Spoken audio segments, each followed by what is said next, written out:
بسم اللہ الرحمن الرحیم۔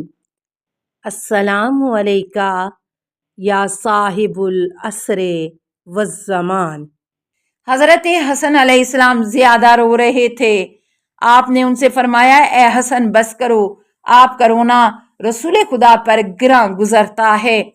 اس وقت ملک الموت نازل ہوئے اور کہا، السلام علیکہ یا رسول اللہ۔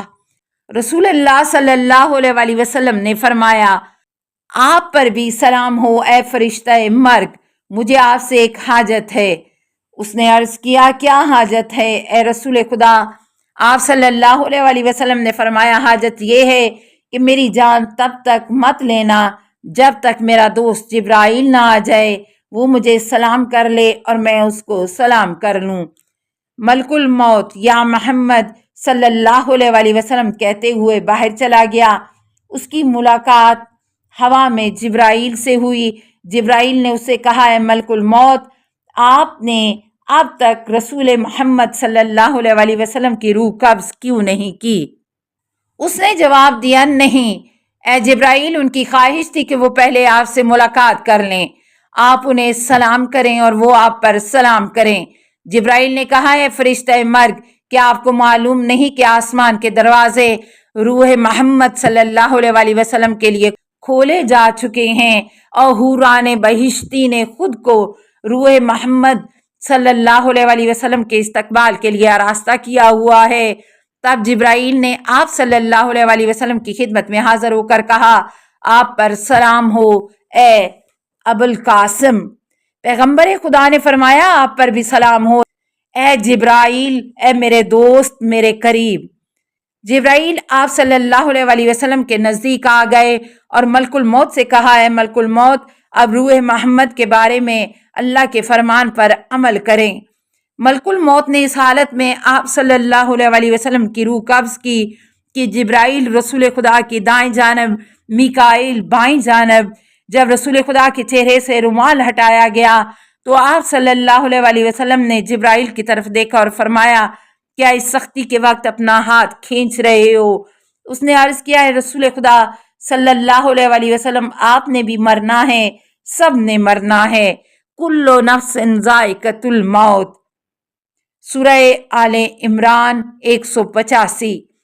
ابن عباس رضی اللہ تعالیٰ عنہ سے یہ بھی روایت ہے کہ جب رسول خدا بیمار تھے تو آپ صلی اللہ علیہ وسلم نے فرمایا، میرے حبیب کو بلاؤ۔ ہر آدمی کو آپ کے سامنے پیش کیا گیا، لیکن آپ انہیں دیکھ کر اپنا رخ پھیر لیتے تھے۔ ہم نے حضرت فاطمہ الزہرا سلام اللہ علیہا سے کہا، علی کو بلائیں، ہمارا خیال ہے کہ رسول خدا صلی اللہ علیہ وسلم ان کے سوا کسی کو نہیں بلا رہے۔ حضرت فاطمہ الزہرا سلام اللہ علیہا نے حضرت علی کو بلوایا۔ جب علی آئے تو رسول خدا نے انہیں اپنے پاس بلایا اور فرمایا، علی میرے قریب آ جاؤ۔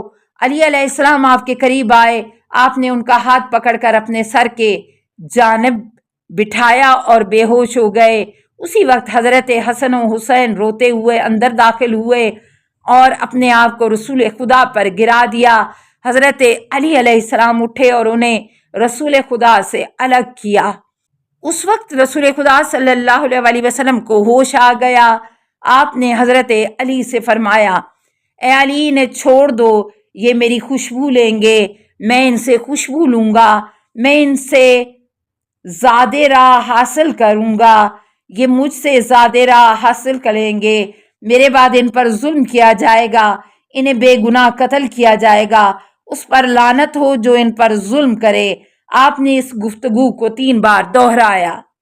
پھر آپ صلی اللہ علیہ وسلم نے ہاتھ بڑھا کر حضرت علی علیہ السلام کو اپنے بستر پر کھینچ لیا، اپنے لب علی علیہ السلام کے لبوں پر رکھے اور ان سے کوئی راز کی بات کی، یہاں تک کہ آپ کی جان چلی گئی۔ حضرت علی علیہ السلام رسول خدا کے بستر سے باہر تشریف لائے اور فرمایا، اللہ تعالیٰ آپ کو پیغمبر خدا سے جدائی کے غم کا بدلہ عطا فرمائے گا۔ اس وقت گریہ کی آوازیں بلند ہوئیں۔ امیر المومنین حضرت علی علیہ السلام سے پوچھا گیا کہ آپ علیہ السلام رسول خدا کے ساتھ ان کے بستر میں تھے تو انہوں نے آپ کو کیا راز بتایا تھا؟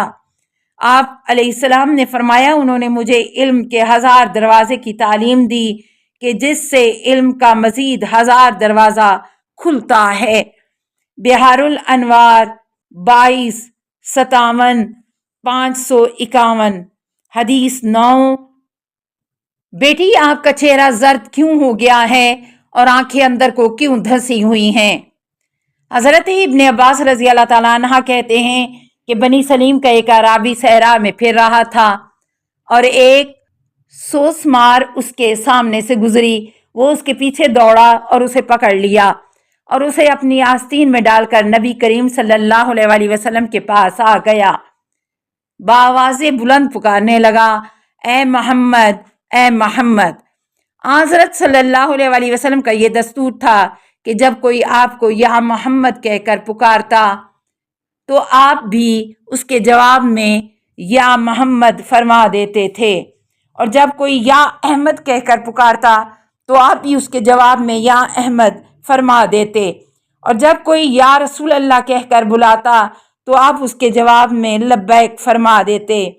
چنانچہ جب اس اعرابی نے آپ کو یا محمد کہہ کر آواز دی تو آپ نے بھی اس کے جواب میں اسی لفظ کو دوہرا دیا۔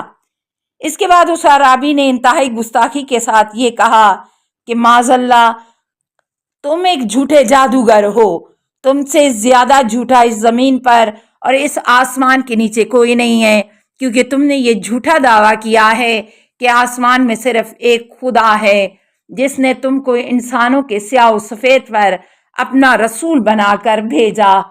لات و عزا 2 بت کی قسم اس نے اٹھائی، اگر مجھے یہ خیال نہ ہوتا کہ میری قوم مجھے جلد باز کہنے لگے گی تو ابھی میں اپنی تلوار سے تمہارا سر قلم کر دیتا اور اپنے اس عمل سے اولین و آخرین میں فخر کرتا۔ اس اعرابی کا یہ گستاخانہ کلام سن کر حضرت عمر اس پر حملہ کرنے کے لیے اٹھے، لیکن رسول خدا صلی اللہ علیہ وآلہ وسلم نے انہیں منع فرما دیا اور کہا، اے حفصہ کے باپ، اپنی جگہ بیٹھ جاؤ۔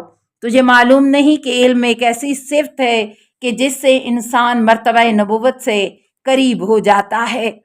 پھر آپ صلی اللہ علیہ وآلہ وسلم نے اس اعرابی کی طرف متوجہ ہوئے اور فرمایا، اے برادر بنی سلیم، کیا عربوں کا دستور یہی ہے کہ لوگوں کی محفلوں میں بلا دھڑک گھس آئیں اور اسی طرح بے ادبی کریں؟ اے اعرابی، اس ذات کی قسم جس نے مجھے مبعوث برسالت فرمایا، جو شخص مجھے اس دار دنیا میں اذیت پہنچائے گا اس کا ٹھکانہ جہنم ہے۔ اے اعرابی سن، اس ذات کی قسم جس نے مجھے اپنا رسول بنا کر بھیجا ہے، فلک ہفتم کے ساکنین میں میرا نام احمد صادق مشہور ہے۔ اے اعرابی، اس بد کلامی کے بعد ابھی تک تیرا کچھ نہیں بگڑا، اب بھی اگر تو اسلام لے آئے تو تیری جان و مال اسلام کی امان میں آ جائے گی۔ حضرت صلی اللہ علیہ وآلہ وسلم کا یہ کلام سن کر اس اعرابی کو اور غصہ آیا۔ اس نے اپنی آستین سے سوسمار نکال کر زمین پر پھینکی اور بولا کہ لات و عزا کی قسم، میں تم پر اس وقت تک ایمان نہ لاؤں گا جب تک یہ سوسمار تم پر ایمان نہ لائے۔ وہ سوسمار زمین پر گرتے ہی بھاگنے لگی۔ رسول خدا نے سوسمار کو آواز دی، اے سوسمار میرے نزدیک آؤ۔ سوسمار واپس پلٹی اور آپ صلی اللہ علیہ وآلہ وسلم کے پاس آ کر بیٹھ گئی۔ رسول خدا صلی اللہ علیہ وآلہ وسلم نے سوسمار سے فرمایا، اے سوسمار بتاؤ میں کون ہوں؟ اس وقت اس سوسمار کو اللہ نے فصیح زبان عطا کی۔ اس نے آپ صلی اللہ علیہ وآلہ وسلم کی بات کا جواب دیا اور کہا، آپ محمد بن عبداللہ بن عبد المطلب بن ہاشم بن عبد مناف ہیں۔ السلام علیکہ یا صاحب العصر والزمان، الامان الامان الامان من فتن الزمان۔ السلام علیکہ یا خلیفۃ الرحمن، السلام علیکہ یا امام الانس والجان، السلام علیکہ یا مظہر الایمان، السلام علیکہ یا شریک القرآن، السلام علیکہ یا قاطع البرہان، السلام علیکہ یا امام زماننا ھذا اجل اللہ فرجک، وسهل اللہ مخرجک وظہور کا السلام علیکہ ورحمۃ اللہ۔